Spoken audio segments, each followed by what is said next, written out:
Okay, sometimes it takes us a little bit to get started. So hello and welcome everyone. Welcome to the new time for our webinar with Dana. I like this time. It feels good to kind of mix it up. And the greatest part about these webinars is that if you're not able to catch them, we do record them. So I get a lot of messages from people wanting to be able to see these webinars where we're talking about the low carb lifestyle. And you can find those. If you go to Barton Webinar, we have all of these posted. Well, they're actually posted on YouTube. So there's a link to get to our YouTube channel where you can see all of these. And I believe we are on episode number 14. So there are quite a few, and they're just quick, short webinars. We do take time to answer your questions, but they usually are, we're usually chatting about a topic concerning low carb and the low carb lifestyle. So as things come up while you're listening today, feel free to post questions in the chat. Facebook, you can post those in the comments. We want to hear from you. We want to know about the things that you want to know, because if you want to know it, someone else probably does as well, and we want to help you guys. So welcome. Today is going to be an exciting episode. It'll be Dana and I. Joe could hop on, I'm not totally sure, but he's traveling, so you never know how that will work. But I want to give a quick disclaimer before we get started, and just that we are not medical doctors. So the information that you are giving, or that we are giving, is just information. So consult with your medical doctor or the person who helps you with your health decisions, and see if these types of things might be beneficial to you. So with that, again, welcome to our low carb webinar with Dana. We're excited to have her here, and we have a fun topic today. We're going to talk about the 3 signs that you need to switch to a low carb diet. So I'm excited to learn about this, and I know we get a lot of questions about this. It's funny, we'll even have people who are they're wanting to do low carb, and sometimes they don't know what that means. So we're gonna talk about a lot of things, and we want to answer your questions too. So feel free to start posting those. And with that, Dana, I'm going to let you take it away. Awesome. Thank you. Hello, everybody. I think we should start out by, what is a low carb diet? And there's keto and low carb. And if you're in the Barton protocol, I'm sure you all know that in phase 1, they want you to do less than 20 grams of carbs. Leslie, can you remind me, where do you go when you're at phase 2? How many grams of carbs do you get? I think phase 2, I believe it's 40, but you're 40. going to start introducing some things and seeing how your body responds to them. Okay. So low carb can mean a variety of things to different people. As you enter into phase 2, you're testing. And even for people that aren't in the protocol, I have my clients test, how low of carb do you need to stay? So keto is technically defined as less than 20 grams of carbs per day. And then low carb, maybe less than 50. Moderate is up to 100. And even 100 grams of carbs for some people who your metabolism can handle it, that can sometimes be considered low carb in comparison to the standard American diet. And I was just listening to a physician speak on low carb, and the average American somewhere around is eating 300 to 400 grams of carbohydrates per day. And then we wonder why our metabolism is not working the way it should, or why our weight is so hard to manage. Wow. That's a lot of carbohydrate. And if it would be whole food carbs, it might be a different story for us, but it's all the packaged and processed food. So back in 2013, I first discovered paleo, or a lower carb diet. And why was I interested? I became interested because my cravings were out of control. I was on a constant carb, constant sugar diet. So that is the first reason why you might want to go low carb, is to help manage your cravings. When you replace some of those carbohydrates with healthy fats and protein, you will notice your cravings start to significantly improve. And when your cravings improve and you quit thinking about food all the time, you also get mental clarity. Have you noticed that, Leslie? For sure. And I think that happens pretty quickly too. I'm always surprised by that. Mhm. But yeah, it feels good to feel good.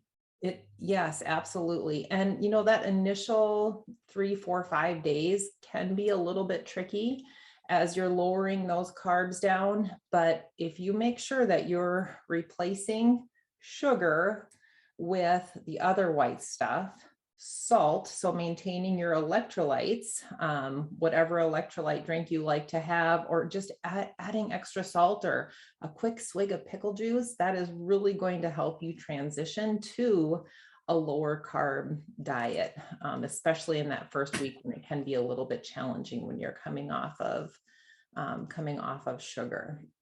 So And I know that you have some salt that you recommend, and I know we'll have people that ask about that. So can you tell us what you sure. like?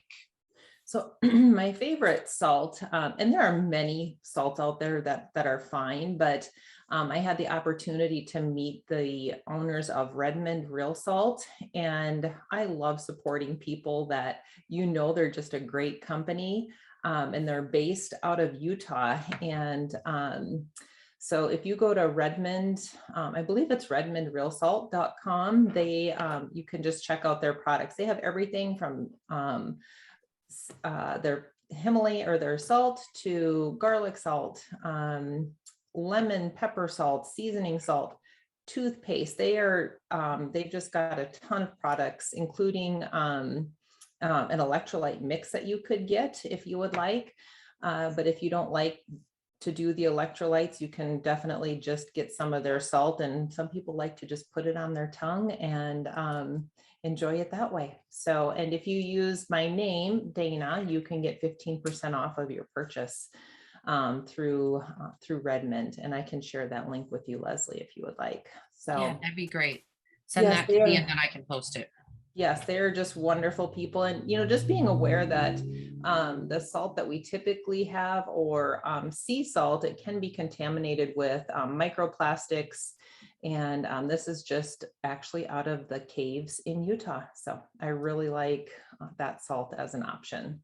I love that. And I love the visual of taking, if you're craving sugar, try salt first, just to Yes. kind of see what happens. And so I'm going Mhm. to do that today. I'm going Yep. to So do that. just if you think the other white stuff, Okay. Mhm. we always think, oh my gosh, salt is bad, but really it's the sugar. And when we replace the sugar with the salt, it can totally help us.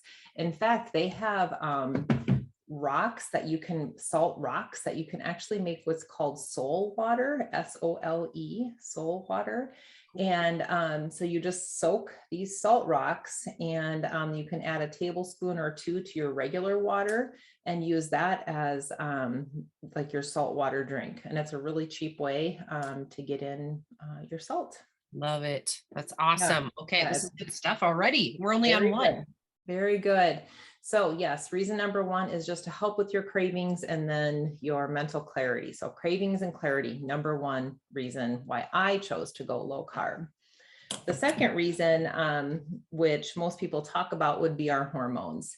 And when we go low carb, we are able to support our insulin. And oftentimes, people come to low carb with diabetes, but that's not the only health concern that people come to low carb with. It might be high blood pressure, it could be skin conditions. Even, if you go back to the mental clarity, when you go low carb and your brain uses a different fuel rather than carbohydrates, it will use fat or ketones. It can actually help with neurological diseases, including migraines. Again, ask your provider before you would take on anything like this, but just know that it is a great way to support hormonal health. When you eat lower carb, your insulin gets to come down, and then your blood sugar comes down. And many people find that they are able to manage their diabetes much more easily, which is why many of you are here and you're in that phase 1 of the Barton protocol. This is good. We do have a lot of people again. So if you're not familiar, a lot of the people that are on right now are coming from the diabetes solution kit. They're using the diabetes solution kit. This was something that we wanted to bring to you customers, because we get a lot of questions about the low carb lifestyle. How can I do this? I need some more recipe ideas, etc. And so we asked Dana to come and help us and give some more ideas. So if you're not familiar with the diabetes solution kit, that is available at bartonwebinar.com. And then we're also going to share some of Dana's information as well, so that you can follow her, make sure you're seeing all the things that she's doing, seeing her meals, so you can get ideas. And then we'll give you her website as well, so you can follow her there. So you'll want to make sure that you check out both of those, bartonwebinar.com and then danacushinghealth.com. And I will post links for both of those as well. All right, so let's review. We have number 1 was what again? We are going to help our cravings and mental clarity by lowering those carbohydrates down. Number 2 would be our hormonal health. And it's amazing the benefits that people are feeling. You can improve your health without so much medication, or you're able to get off of medication. Even, our blood pressure is regulated by hormones. And when we go lower carb, how come people get off blood pressure medicine when they go low carb? Well, for every 1 gram of carbs that we eat, 3 grams of water will attach. So let's say we start to take carbs out of our diet. So 1 gram of carb out of diet means 3 grams of water are going out as well. So just think, as you're lowering those carbs and you're flushing that water, your heart, rather than pumping around all of this water and fluid that's in your body, guess what? Your heart's like, oh, I don't have so much fluid to pump around. Now I don't have to work as hard. And that's how people are coming off of their blood pressure medicine. So there's just a whole host of benefits by lowering those carbohydrates. And the third thing, which along with hormonal health, many people are searching for a permanent solution to weight loss. That seems to be the biggest struggle. There's just so much confusion out there in the nutrition space. Like, what do I do? How can I finally lose the weight and keep it off forever? Is low carb a sustainable lifestyle for you? It is for many, because there are so many workarounds to enjoy delicious food while keeping the carbs out and managing your weight. The people that I work with, I've really just found that this is sustainable, because there are recipes out there that are just exactly almost like the traditional favorites that they would enjoy. One of my favorites are the Chick-fil-A chicken nugget, the do-it-yourself. And I could share that recipe too. It's ketoandpearls.com. She has an amazing recipe for chicken nuggets with Chick-fil-A sauce. And it's delicious. And it's like, oh my goodness, I feel like I'm eating the real thing. And that just really helps people keep this on as a sustainable way to manage their weight. Awesome. I actually found it already, so I'm going to post that link. Awesome. For those chicken nuggets. I was in the store yesterday and actually saw the Chick-fil-A sauce. And so I think it's probably better if you get the healthier version of it. Yes. I think I lost you. The Chick-fil-A sauce at the store, I took a picture of it and I can't remember now, but oh my goodness, the ingredients. And her Chick-fil-A sauce, and she has the link to the sauce within the chicken nugget recipe. It's just avocado oil, mayonnaise. I use sugar-free barbecue sauce, and liquid smoke is kind of the secret ingredient, I feel like, is the liquid smoke, and a little bit of mustard, and it's delicious. And you can even dip your vegetables in that. Like, I'll air fryer some broccoli up and dip that in the Chick-fil-A sauce, and it's very good. Oh, great idea. In fact, let's talk a little, this is a side tangent here. Yes. Let's talk a little bit about the air fryer. Now, I don't have one. Okay. And I hear about it all the time. And I'm like, I just want to have some ideas of what are some things that you make in the air fryer. Yes. Okay. So probably most often it's veggies. I Okay. absolutely like, I'll buy the big bag of broccoli at Costco, spray it with some avocado oil, sprinkle some red mint salt on there, and then air fry it. I just love crispy, crunchy broccoli on the side Yeah. with anything. But let me tell you, my new thing is salmon in the air fryer. Ooh. So easy. And my 16-year-old even made it from frozen last night. I was on my way out the door to a meeting at 6 o'clock, and she was just coming in the door and starving. And she said, I need salmon. I said, well, guess what? There's a frozen piece in the freezer for you. And she had never made it before, but when I got home, she said it was really good and really easy. So from Interesting. frozen meat or fish, so easy. It's like all Costco has turkey burgers or beef or chicken breasts. Throw that in there, and it's just a super quick way to get some protein in fast. I like Um, that idea because, if you're in a time crunch too, where you don't want to thaw something, right. or you forgot to, that's a good option. And that's kind of where I'm at, is sometimes I'll be like, oh, I'm not prepared. And yeah, it's a very convenient way to go. Okay. Good And to know. if like the turkey burger thing, that is one of my favorites lately from Costco, but you can get frozen turkey burgers anywhere if that's something you like. Throw some feta cheese on top and some tomatoes, and it is really good and Awesome. fast and easy. That's always the ticket. I'm taking notes.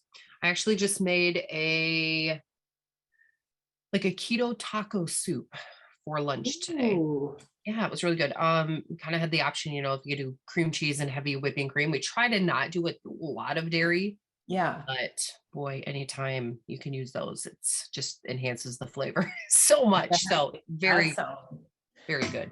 sounds really fantastic. And just make sure you're getting enough protein in those soups. Um, and same thing like chili. Hello, we're slated for snow here in South Dakota at the end of the week. So, soups and chilies are definitely going to be on people's mind. And chili can still be enjoyed low carb. Just skip the beans, and you will still get delicious flavor from your chili, even without the beans. Yes. And So, that's a good idea. A good reminder about the protein too. This comes up on every webinar. So we'll talk mhm. about this. How much protein should I be eating? So if you can address Oh, that. sure. But also one thing that we did the other day is just hard boiled a whole bunch of eggs. Ooh, good. And so we'll make our own little like Mhm. deviled eggs. And we ended up having that for lunch yesterday. It was just pretty Yeah. easy. Mhm. Or I'll even just be like, okay, I'm just gonna eat 2 eggs before I eat a little bit of whatever else we're having Yeah. so that I'm getting more protein. Because I Perfect. can be one of those people who can somehow go through the day if I'm not careful and barely have eaten enough. So Oh, good yeah. idea. So a little crazy secret. If you have a high-speed blender, have you ever made pudding with your hard-boiled eggs? No, that has Okay. never even crossed my mind. Okay. Mine either, but if you follow Maria Mind Body, Maria Emmerich, she is a low carb, keto, carnivore nutrition coach. She's got some amazing recipes, and she is focused more on helping people now come off of a higher fat keto diet and focus more on protein. And the reason why she came up with this hard boiled egg protein pudding is because when she adopted her two sons from Africa, she was having a hard time getting them to eat protein. She threw hard boiled eggs in her blender with a little cocoa powder and just a little bit of swerve. And I'm not kidding you, it is the most delicious pudding ever. Oh my goodness. So it's you have to have a high speed blender so it'll Mhm. blend up all of the eggs, but very good. So So the full hard boiled egg, the the full yolk, hard white. boiled egg. Okay. Yep. Yep. And I'll try and pull that recipe here, and I'll share it with you. But it's on Maria Mind Body. Okay. And if you just search hard-boiled egg pudding, I'm sure it will come up. And Okay. she also has many recipes like using just egg whites and making bread. If you're missing Oh, bread and you want high protein bread, she has some really great options for that. Some of them use egg whites, some have egg white protein powder, and it can be a little picky because it can flop, like drop on you after you take it out of the oven. But she has some really cool workarounds and tips and tricks for that. And it is one of the better breads that I have eaten. And that's the thing I put in the air fryer too. And it's like a little bit of almond butter on that bread. Yeah, it's really good. So that's a great way to get your protein in. And, talking about protein, just reminding everyone, if we can try to get 30 grams of protein in at each meal, that's really going to help satisfy us throughout the day. And if you are a late afternoon, late evening snacker, it's likely because you're under eating early in the day. We get up, let's say we had a day of kind of crazy eating, and then we get up the next day and it's like, okay, I'm going to be good today. And then we hardly eat anything for breakfast, maybe a salad for lunch. And by 3 o'clock, we want to eat the knobs off of our cupboards. yep. So if we, even if you have an off day of eating, the next day, get up and have your protein, some healthy fats, and that really will set you up for a day of success and to kind of combat the cravings that might be there from a day of eating not how you normally would. So good. So good. And I definitely tend to do that. Eat Yep. really light in the morning. And Mhm. yeah, that's me. So Light in the good. morning, and then Yeah. do you get hungry at night? Oh yeah. Yeah. It used to not be an issue for me, and now it is. Yep. So very interesting. Oh, this is so good. All Yeah. right. Feel free to ask us questions, guys. Do you have questions, thoughts? Have you tried any of these foods that we're talking about or recipes? Do you have an air fryer? I need to know. And do you use it a lot? Because that's probably my next purchase. It's come up so many times and I'm finally like, okay, I think it's time. I think Cuisinart just put out a new one at Costco. So I'm kind of curious to see what that one is. And then I don't know if anybody has the Ninja air fryer. That one seems like a workout horse. Can you let me know if you have the Ninja air fryer? I've heard a couple of good things on that. So Good to know. yeah. Very interesting. All right. So much good information. Again, ask questions on Facebook. You can ask questions on the webinar. This will be posted as well. But let's go through these one more time. I want to make sure that we recap here. We have just a few more minutes left. Yep. That sounds good. So again, if you're just hopping on, I mean, you missed the good stuff, but that's okay. You can go back and watch the replay. But we're talking about the three things or the three signs that you need to switch to a low carb diet. And so Dana did a great job and talked about what that actually meant in the beginning. What does low carb mean? That may mean different things for different people. So be sure to watch that. But let's talk about those three things one more time. Yes. So why did I get into low carb is the number one reason, because I was on a constant sugar roller coaster. I ate more sugar than I would care to admit. And just when I dove into it, I thought, oh my goodness, if there is a way that I can get off of this sugar train, it was going low carb. And it has truly changed how I feel, how I perform for work and fitness. It has just really been a game changer to remove some of those carbs. I'm not no carb or even keto. Just going low carb has helped me function, and I think it will help you function as well too, along with the mental clarity. It's fantastic. Second reason is your hormone health, and hormones. That's such a huge umbrella that covers, but anything from diabetes to high blood pressure, migraines, we didn't mention this, but skin conditions. It can just support all of those things. When we lower our carbohydrates down, our insulin comes down, which means less inflammation. And so many of those diseases that I just mentioned, it's because of chronic inflammation. And taking some of those carbs down will help with that. And then the third thing is just to support your weight management. And, there are many different ways to support your weight. Some people are very successful doing a low fat, high carb diet. But quite often I find that when I'm working with people, they're more satisfied by going lower carb and just bumping up those fats a little bit, fats and protein a little bit. They find that more sustainable rather than doing a low fat, higher carb diet. So, yes. Such good information. I love this. We've got some good bullet points. And, I guess if these are things that you guys are maybe struggling with, or, you maybe thought, oh no, all three of these things are, happening and I want to take control over this. I did post a link to Dana's website. Make sure you go there, danacushinghealth.com. I think there's links to all of your social pages on Yep. that site as well. Yeah, So be absolutely. sure to go there and follow her. She has so many good ideas. And she even just gave us 3 links to, people who are sharing recipes for us. So Mm. really good stuff. Dana, thank you so much again for doing this, for taking the time and sharing all your wisdom. We're so thankful for you. Such good information. Thank you. Yes. Okay, guys, we will see you in 2 weeks at the same time. Sounds Bye-bye. perfect. Okay, thanks. Bye-bye.